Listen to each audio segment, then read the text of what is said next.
Imagine being a small child, taken from your family and told you must die for a crime you did not commit.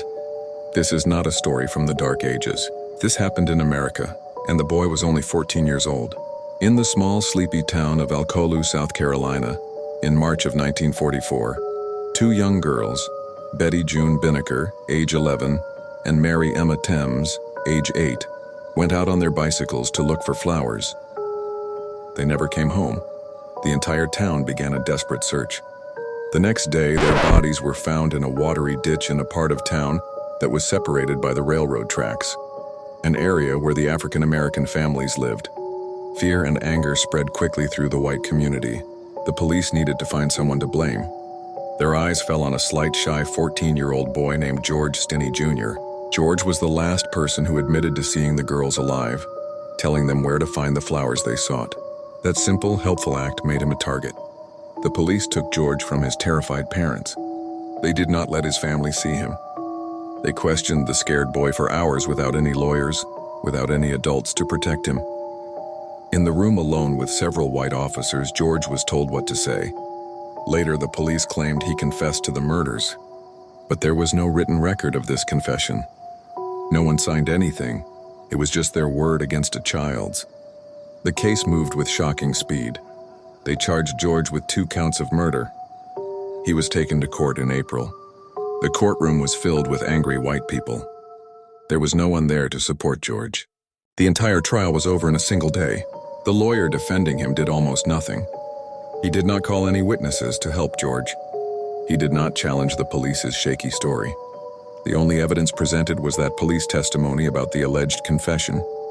They had no physical evidence linking George to the crime. No murder weapon was ever found. The jury, made up only of white men, took just 10 minutes to decide he was guilty. The sentence was death.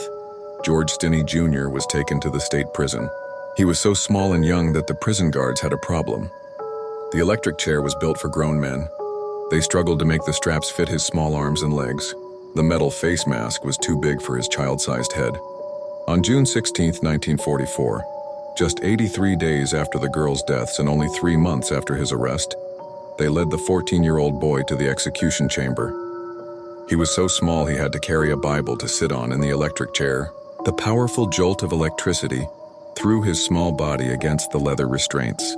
He was pronounced dead. He was 5 feet tall and weighed just 95 pounds. For decades, the Stinney family knew George was innocent. They never stopped fighting for his name.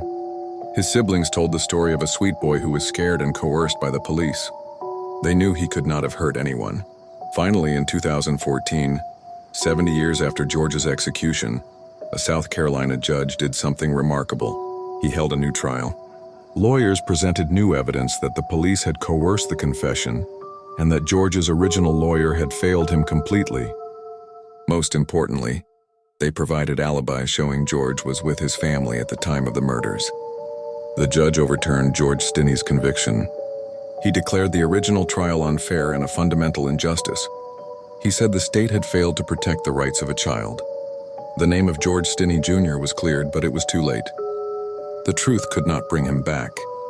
His story remains one of the darkest moments in American history, a permanent reminder of how fear, racism, and a rush to judgment can destroy an innocent life.